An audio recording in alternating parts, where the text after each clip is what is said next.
আসসালামু আলাইকুম।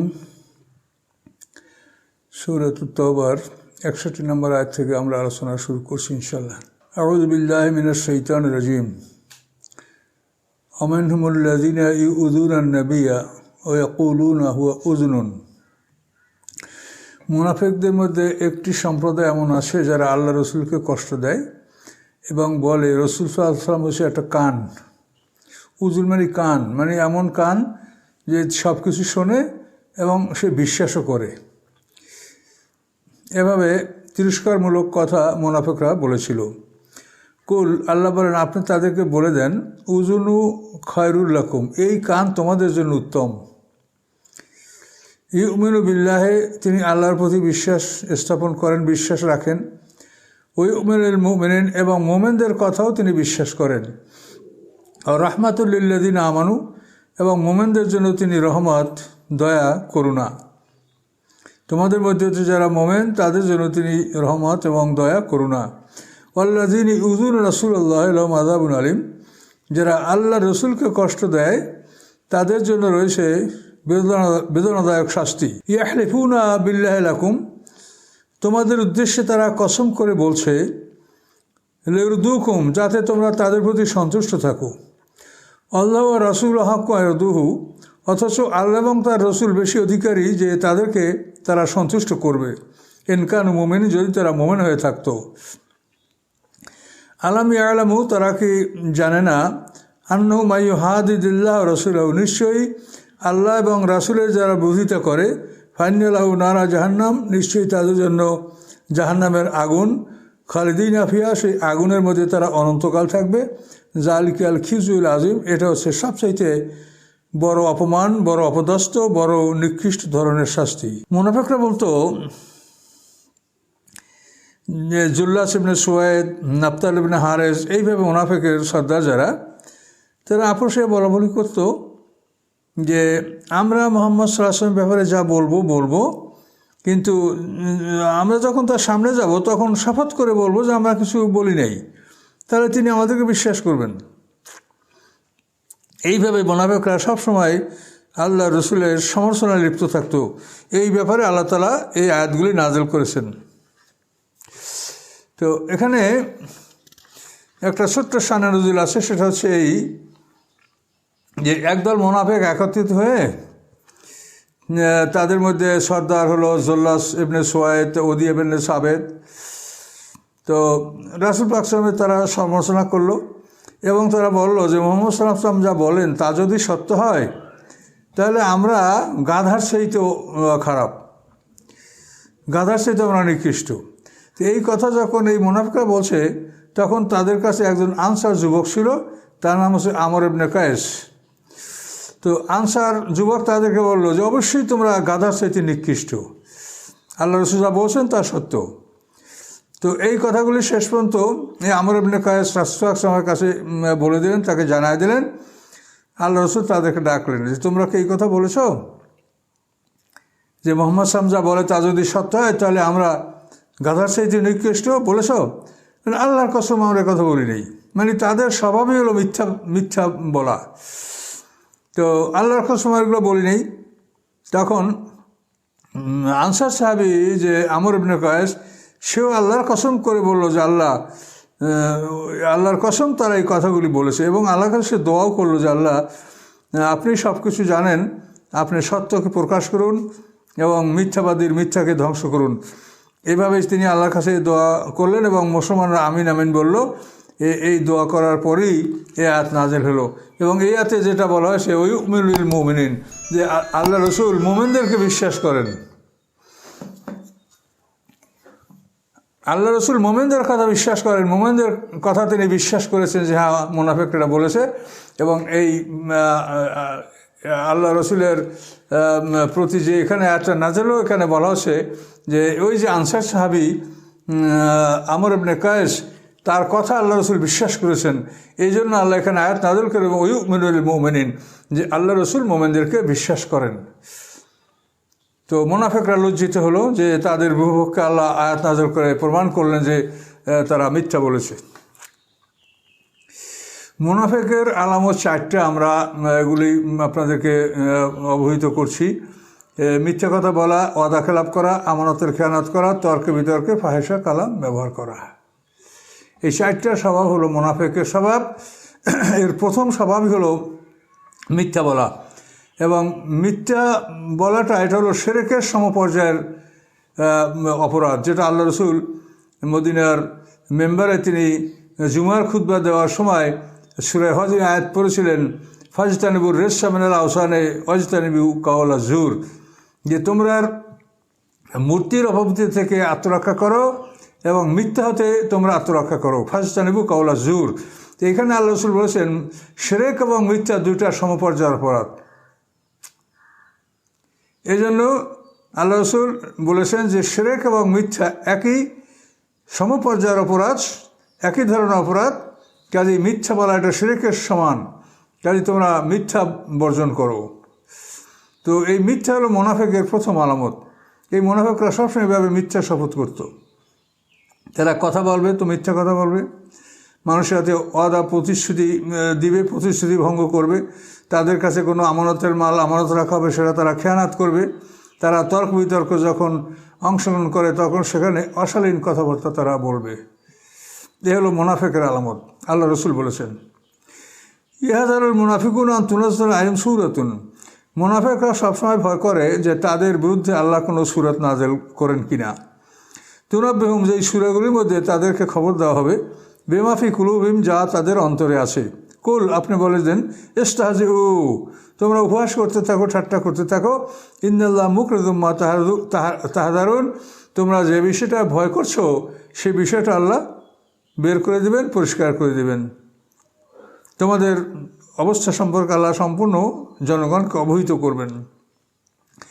ওয়ালাইন সাআলতাহুম লা ইয়াকুলুন্না ইন্নামা নাখুদু নালাব, আপনি যদি তাদেরকে জিজ্ঞাসা করেন তোমরা যে বাজে কথা, সমালোচনা, মুসলমানকে দুর্বল করা, তাদের মনোবল যাতে নষ্ট, এভাবে আলোচনা, এটা তোমরা কেন করেছো? তোরা বলে ইন্নামা কুন্না নাখুদু নালাব, যে আমরা কিছু একটু বাজে কথা এবং খেলা তামাশা করতেছিলাম পথ অতিক্রম করার জন্য। এগুলো তাদের নিয়ম, যে আরবরা যখন মরুভূমিতে পথ অতিক্রম করে তখন ওই শহরের একে অপরের সাথে আজে বাজে গল্প গুজব কিচ্ছা কাহিনী বলে। তোরা বলে যে আমরা যে কথাগুলো বলতেছিলাম এটা হচ্ছে আমাদের খেলা তামাশা বা পথ অতিক্রমের জন্য আমরা এই কথাগুলো বলতেছিলাম। তখন আল্লাহ তাআলা তার জবাবে বলেন, কুল আবিল্লাহি ওয়া আয়াতি ওয়া রাসূলি কুনতুম তাস্তাহজিউন, যে বলো তোমরা আল্লাহর সাথে, আল্লাহর আয়াতের সাথে, তার রাসূলের সাথে কি উপহাস করো, ঠাট্টা করো? লা তা'তাযিরু, আল্লাহ বলেন তোমরা ওজরখাহি করো না, আপত্তি করো না। কদ কাফারতুম বা'দা ঈমানিকুম, তোমরা ঈমান গ্রহণ করার পরে তোমরা কুফরি করেছো। তোমরা ঈমান এনেছিলে কিন্তু তারপর তোমরা সন্দেহ পোষণ করেছো, কুফরি করেছো। এর নাফু আন তায়ফাতাম মিনকুম, যদি আমি তোমাদের কোনো এক সম্প্রদায়কে ক্ষমা করি, নুআযিব তায়ফাতান, অন্য সম্প্রদায়কে আমি শাস্তি দেব, ইন্নাহুম কানু মুজরিমিন, তারা অপরাধী ছিল। তো এখানে তয়ফা বলতে বিশেষ এক ব্যক্তি সম্পর্কে বলা হয়েছে। তো এই সূরার মধ্যে 70 জন মুনাফিকের কথা উল্লেখ করা হয়েছে। ইবনে আব্বাস রাদিয়াল্লাহু তাআলা আনহু বলেন যে আল্লাহ রসুল গুণে গুণে 70 জন মুনাফিকের কথা এই সূরায় উল্লেখ করেছেন, কিন্তু পরবর্তীতে আল্লাহর হুকুমে এই নামগুলিকে রহিত করে দেওয়া হয়েছে। কেন? যে এদের সন্তানরা ছিল খাঁটি মুসলমান, কাজী তাদের পিতাদের নাম যদি কোরআনে থাকে, আজীবন মানুষ পাঠ করেছে, তারা অপমানিত হবেন, লজ্জিত হবেন। এই জন্য আল্লাহ তাআলা এই মোমেনদের প্রতি তার রহমত এবং অনুগ্রহের কারণে আল্লাহ তাআলা তাদের নামগুলিকে মিটিয়ে দিয়েছেন, মানসুখ করে দিয়েছেন। এখানে ওদের যে কথাবার্তা, এগুলি আগে যেভাবে কথাবার্তা এভাবেই হয়েছিল। তো এইভাবে তারা ঠাট্টা উপহাস তারা করবে এবং তাদের মধ্যে ঈমান নাই, এটাই তাদের স্বভাব। আল্লাহ তাআলা তাদের স্বভাব সম্পর্কে আমাদেরকে এই আয়াতগুলির মধ্যে সতর্ক করেছেন। তো এখানে একটা তয়েফ, মানে যদি আল্লাহ তাআলা তাদেরকে এখানে যে কথা বলা হয়েছে, ইন নাফু আন তায়ফাতাম মিনকুম, তোমরা, আল্লাহ বলেন তোমাদের একটি ছোট দলকে যদি আমি ক্ষমা করি তাহলে আমি অন্য একটা দলকে শাস্তি দিব। তো এখানে তয়ফা বলতে এক বিশেষ ব্যক্তিকে বোঝানো হয়েছে, সে মুনাফিকদের মধ্যেই ছিল, সে মুনাফিকদের মধ্যেই থাকতো, কিন্তু ওদের কথা শুনতো, হাসতো, কিছু বলতো না। এই সাহাবীর নাম হলো মাকশা হুমায়রি। তো এই মাকশা হুমায়রি সাহাবী এই মুনাফিকের ব্যাপারে যখন এই সূরাগুলি নাজিল হতে লাগলো, তখন সে আল্লাহর দরবারে তওবা করলেন এবং মুনাফিকি থেকে ফিরে আসলেন। ফিরে এসে তিনি আল্লাহর কাছে এমন প্রার্থনা করলেন যে, আল্লাহ, আমি আপনার প্রতি ফিরে আসি, আমি যেন কোনো যুদ্ধে শাহাদাত বরণ করি, এবং আমি কোনো যুদ্ধে শাহাদাত বরণ করলে কেউ যেন বলতে পারে না যে আমি তাকে গোসল করিয়েছি, আমি তাকে কাফন পরিয়েছি, আমি তাকে দাফন করেছি, এরকম যেন কেউ আমার ব্যাপারে বলতে না পারে। আপনি এমনভাবে আমাকে শাহাদাত দান করেন যে আমার অস্তিত্ব, আমার দেহটাকে যেন কেউ খুঁজে না পায়, এভাবে আপনি আমাকে শাহাদাত দান করেন। এই সাহাবীর নাম মাকশা হুমায়রি। তিনি হযরত আবু বকর সিদ্দিক রাদিয়াল্লাহু তাআলা আনহু জামানায়, যে আবু বকর সিদ্দিক রাদিয়াল্লাহু জামানায় যে ভণ্ডনবীদের বিরুদ্ধে একটা কঠিন যুদ্ধ হয়েছিল, এই কঠিন যুদ্ধে এই মাকশা হুমায়রি সাহাবী শাহাদাত বরণ করেন, এবং তার শাহাদাত বরণ করার পরে তার লাশকে কেউ খুঁজে পায়নি। মুসলমানদের লাশদের যখন ওখানে দাফন করার খুঁজে খুঁজে বের করে দাফন করার ব্যবস্থা করা হয়েছিল, তো এই লোকের লাশ খুঁজে পাওয়া যায়নি। তো এই লোকটার সম্পর্কে আল্লাহ বলছেন যে আমি একটা সম্প্রদায়, এই একটা লোককে একটা দল বলা হয়েছে তার সম্মানের জন্য, যেমন ইব্রাহিম আলাইহিস সালাম একাকী উম্মত বলা হয়েছে তার সম্মানের জন্য। এখানে তয়ফা বলতে ছোট দল, কিন্তু লোক ছিল একটাই, কিন্তু এই লোকটার সম্মানের জন্য আল্লাহ এখানে বহু বচন ব্যবহার করেছেন। আল মুনাফিকুন আল মুনাফিকাতু বাযুম মিন বায। মুনাফিক নারী মুনাফিক পুরুষ তারা একে অপর হতে, মানে তারা পরস্পরে একে অপরের বন্ধু, তারা একই তাদের দিনের দিক থেকে তারা একই সম্প্রদায়ভুক্ত, তাদের একই কাজ। তারা কি কাজ করে দেখেন, ইয়ামুরুনা বিল মুনকার, তারা খারাপ কাজে মানুষকে আদেশ দেয়, ওয়ানহাউনা আনিল মারুফ, আর ভালো কাজ থেকে মানুষকে বাধা দেয়। খারাপ কাজে আদেশ দেওয়া অর্থাৎ যুদ্ধে যেতে মানুষকে নিষেধ করে, মানুষের মনোবল নষ্ট করে, মানুষকে বলে তোমরা রোমের যুদ্ধে যাবে, কোথায় যাবে, তোমরা তো আর ফিরে আসতে পারবে, এ কি খেলা কথা, রোমের বিরুদ্ধে যুদ্ধ করা, এভাবে তারা কথা বলতো। ওয়াকবিদুন আইদিয়াহুম, তাদের হাতকে তারা মুঠ করে রাখতো, বন্ধ করে রাখতো, হাতকে তারা মানে সংকীর্ণ করে, মুঠ বন্ধ করে, হাতের মুঠা বন্ধ করে তারা রাখতো।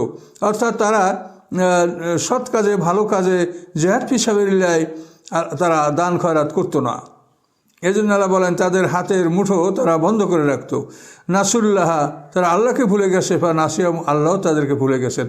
আল্লাহ যদি কাউকে ভুলে যায় তাহলে সে ব্যক্তির জন্য আর কোনো কল্যাণের আশা করা যায় না। ইন্নাল মুনাফিকিনা হুমুল ফাসিকুন, মুনাফিকরা হচ্ছে ফাসেক। ফাসেক বলতে ওই সম্প্রদায়কে বোঝায় যারা দিন সম্পর্কে বোঝে, সত্য সম্পর্কে তাদের জ্ঞান আছে, কিন্তু তারপরও তারা সত্যকে প্রত্যাখ্যান করে, সত্যকে তারা পালন করে না, এদেরকে বলা হয় ফাসেক। ওয়াদাল্লাল মুনাফিকিন ওয়াল মুনাফিকাতে ওয়াল কুফারা নারা জাহান্নাম, আল্লাহ তাআলা মুনাফিক পুরুষ, মুনাফিক নারী এবং কাফেরদের ব্যাপারে প্রতিশ্রুতি দিয়েছেন। আল্লাহ ওয়াদা করেছেন যে তাদের ঠিকানা হবে জাহান্নামের আগুন, খালিদিনা ফিহা, সেখানে তারা অনন্তকাল থাকবে। হিয়া হাসবুম, এবং এটাই তাদের শাস্তির জন্য যথেষ্ট। ও লাআনাহুমুল্লাহ, তাদের প্রতি আল্লাহর অভিসম্পাদ, তারা কখনোই তওবা করতে সক্ষম হবে না। ওয়ালাহুম আযাবু মুকিম, এবং তাদের জন্য রয়েছে চিরস্থায়ী শাস্তি। কাল্লাযিনা মিন ক্বাবলিকুম, এদের অবস্থা হচ্ছে তাদের, আল্লাহ বলেন এদের অবস্থা হচ্ছে তোমাদের পূর্ববর্তী কাফেরদের অবস্থার মতো। কানু আসাদ্দা মিনকুম কুওয়া, তারা তোমাদের সাথে আরও শক্তিশালী ছিল। যেমন আদ সামুদ জাদিস্তাসাম আসাবে আইকা কওমে তুবেরা, এদের সাথে শক্তিশালী ছিল। কানু আসাদ্দা মিনকুম কুওয়া, তোমাদের সাথে তারা অধিকতর শক্তিশালী ছিল। ও আকসারা আমওয়ালা ও আওলাদা, এবং মাল এবং আওলাদাও তারা তোমাদের সাথে অগ্রগামী ছিল, অগ্রবর্তী ছিল, তাদের মাল আওলাদ তোমাদের সাথে বেশি ছিল। ফাস্তামতাউ বিখালাকিহিম, অতএব তারা তাদের অংশের যেটা ভোগ বিলাসের অংশ, সেটা তারা ভোগ করেছে।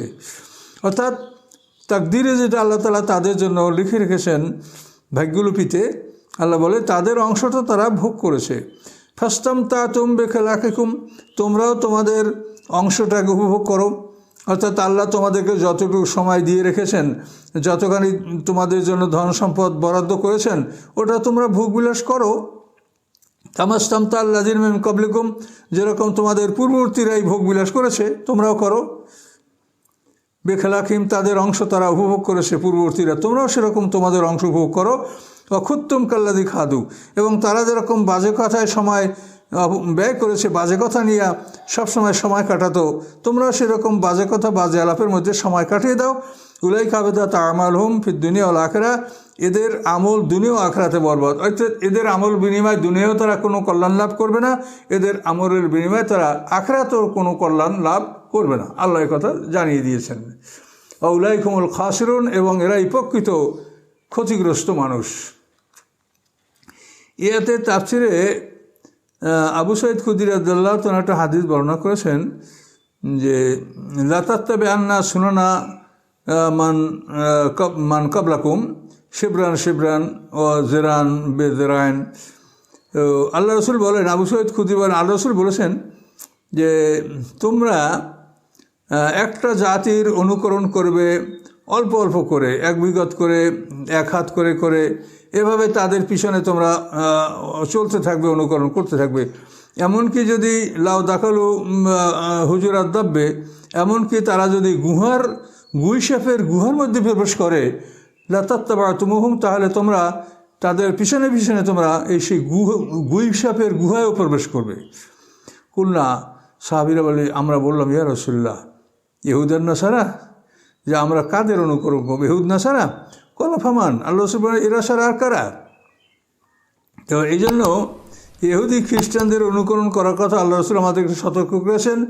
সূরা ফাতিহার মধ্যে আল্লাহ তাআলা স্পষ্ট সতর্ক করে দিয়েছেন যে তোমরা এইভাবে আল্লাহর কাছে প্রার্থনা করো যে গায়রিল মাগদুবি আলাইহিম ওয়ালাদ-দাল্লিন, যাদের উপরে আপনার গজব হয়েছে, অর্থাৎ ইহুদি সম্প্রদায়, যারা বিপদগামী হয়েছে খ্রিস্টান সম্প্রদায়, তাদের রাস্তায় যেন আমরা না চলি। এটা সূরা ফাতিহাও শিখিয়ে দেওয়া হয়েছে। কিন্তু কি যে আমাদের মগজ, যে তারপরও পৃথিবীর মানুষ ইহুদি খ্রিস্টানদেরকে অনুসরণ করছে। দুনিয়ার মানুষ সবসময় নূতন চায়, নূতন কি মডেল আছে, নূতন কি আছে, আধুনিক কি আছে সেটা চায়। কিন্তু আমরা দিনের ক্ষেত্রে সবসময় ওল্ড মডেল, পিছনে কি গেছে তাই। কোথায় ইহুদিদের ধর্ম মুসা আলাইহিস সালামের জমানায় ছিল, সেটার সময় পার হয়ে গেছে। তারপর জাবুর খেতাব আসে, তার সময় পার হয়ে গেছে। তারপর ইনজিল খেতাব আসে, এর সময় পার হয়ে গেছে। এখন কোরআনের সময়, এখনও আমরা সেই ওই পুরাতন মানে ওল্ড মডেল আমরা খোঁজ করি, আউটডেটেড, যেটা ডেট ওভার হয়ে গেছে সেই জিনিস আমরা খোঁজ করে বেড়াচ্ছি। এটা যে আমাদের জন্য কত অভিশাপ আল্লাহ ভালো জানেন। কাজে এই জন্য তো আমরা সূরা ফাতিহা বারবার পড়ছি যে আমরা যেন ইহুদি খ্রিস্টানদের পথ অবলম্বন না করি। আল্লাহ রাস্তা সিরাতাল মুস্তাকিম, যে রাস্তা আল্লাহ প্রদর্শন করেছেন কোরআন নাজিল করে, কোরআনের মাধ্যমে, এই রাস্তাই আমাদের সঠিক পথ, জান্নাতের পথ। আলাম ইয়াতিম নাবাউল্লাযিনা মিন ক্বাবলিহিম কওমে নূহ আদ সামুদ ও কওম ইব্রাহিম। আল্লাহ বলেন, তাদের কাছে কি খবর আসে নাই ওই জাতিসমূহের, যে জাতিগুলি তাদের পূর্বে অতীত হয়েছে, যেমন নূহ আলাইহিস সালামের জাতি, আদ জাতি, সামুদ জাতি, ইব্রাহিম আলাইহিস সালামের জাতি, নমরুদ জাতি, আসহাবে মাদিয়ানবাসী, অল মুতাফিকাত, এবং যাদেরকে উল্টে ফেলে দেওয়া হয়েছিল, অর্থাৎ লূত সম্প্রদায়। আতাতুহুম রাসূলুম মিন বাইয়িনাত, তাদের সকলের কাছেই তাদের রসুল উজ্জ্বল প্রমাণ এসেছিল। ফামা কানা আল্লাহু লিয়াযলিমাহুম, আল্লাহ এমন নন যে আল্লাহ তাদের উপরে জুলুম করবেন, বরং ওয়ালাকিন কানু আনফুসাহুম ইয়াযলিমুন, বরং তারা নিজেরাই নিজেদের উপরে জুলুম করেছে। পয়গম্বরের কথা মানে নাই, আসমানি কিতাব বিশ্বাস করে নাই, এই জুলুমটা তারা নিজেদের উপরে করেছে, আল্লাহ জুলুম করেন নাই। ওয়াল মুমিনুনা ওয়াল মুমিনাতু বাযুহুম আউলিয়া বায, আর মোমেনদের স্বভাব হলো যে মোমেন নারী, মোমেন পুরুষ, তারা একে অপরের বন্ধু।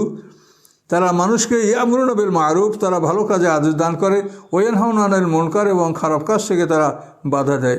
ওয়া ইউকিমুনাস সালাতা ওয়া ইউতুনাজ যাকাতা, এবং মোমেন নারী পুরুষের বৈশিষ্ট্য হলো যে তারা তারা নামাজ প্রতিষ্ঠা করে এবং জাকাত আদায় করে। এ কথাটা বারবার আল্লাহ কোরআনে বলেছেন, আমরা আপনাদেরকে শোনাচ্ছি যে সালাতের সাথে যদি জাকাত আদায় করা না হয় তাহলে এই নামাজ কিন্তু আল্লাহ কবুল করবেন না। ওই ইউতিউনাল্লাহ ওয়া রাসূলহু, এবং মোমেনদের বৈশিষ্ট্য, মোমেন নারীপুরীর বৈশিষ্ট্য হলো যে আল্লাহ এবং রাসূলের তারা আনুগত্য করে। ওয়া উলাইকা সাইয়ারহামুহুল্লাহ, এবং এই সম্প্রদায়, এদের প্রতি আল্লাহ তাআলা অচিরেই তার রহমত বর্ষণ করবেন। ইন্নাল্লাহ আজিজুন হাকিম, নিশ্চয়ই আল্লাহ তাআলা পরাক্রমশালী এবং কৌশলী। আল্লাহর ক্ষমতা অপ্রতিরোধ্য ক্ষমতা, আল্লাহর ক্ষমতাকে কেউ প্রতিরোধ করতে পারে না, এবং তিনি কৌশলী, তার কৌশলের সামনে কারো কৌশল চলে না।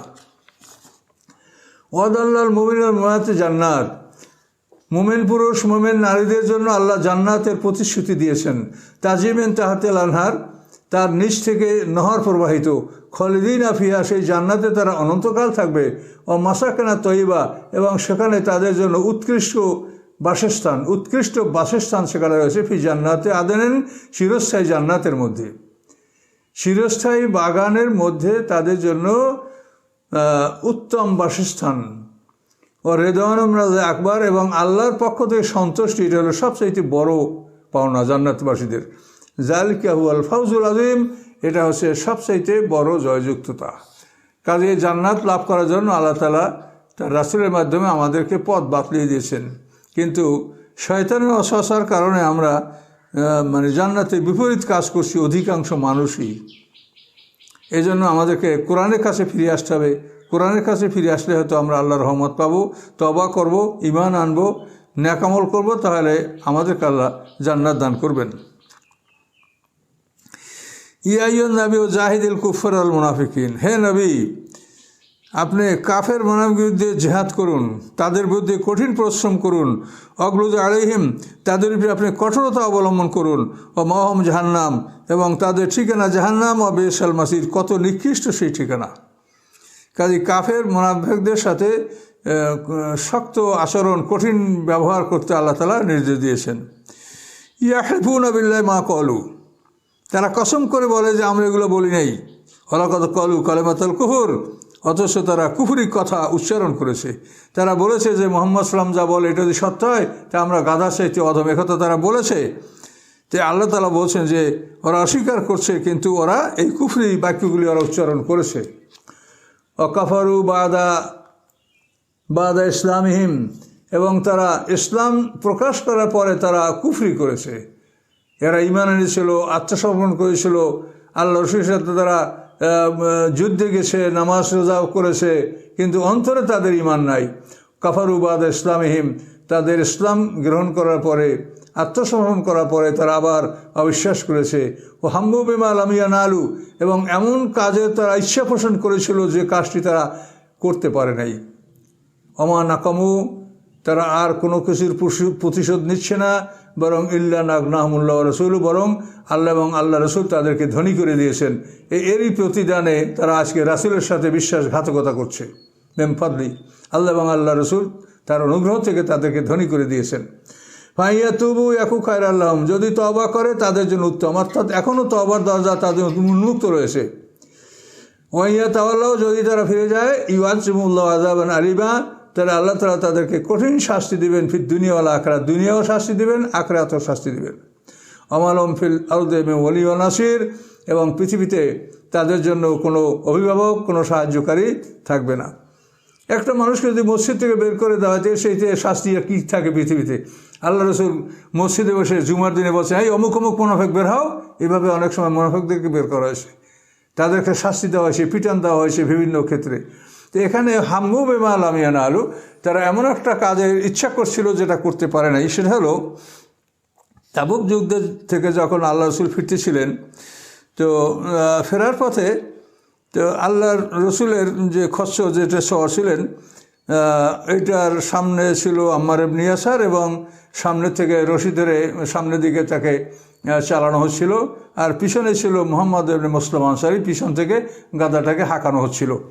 তো এইভাবে আল্লাহ রসুল চলতেছিলেন। কোনো এক সময় তিনি এমন হয়ে গেলেন যে সঙ্গী সাথীরা একটু দূরে হয়ে গেছে, আগে পিছ হয়ে গেছে। তো ওই সময় 12 জন মুনাফিক তারা একটা পরিকল্পনা গ্রহণ করেছিল যে আল্লাহ রসুল যখন এই ঘাঁটিতে অবতরণ করবেন তখন তাকে আক্রমণ করে হত্যা করা হবে। এভাবে 12 জন মুনাফিক তারা মুখোশ পরে এভাবে একটি গিরিপথে তারা অবস্থান নিয়েছিল। আল্লাহ রসুল বিষয়টা জিবরিল আমিনের মাধ্যমে অবহিত হয়েছেন, এবং আল্লাহ রসুল বলেন যে এই মুনাফিকরা পিছনে আমাদের শত্রু।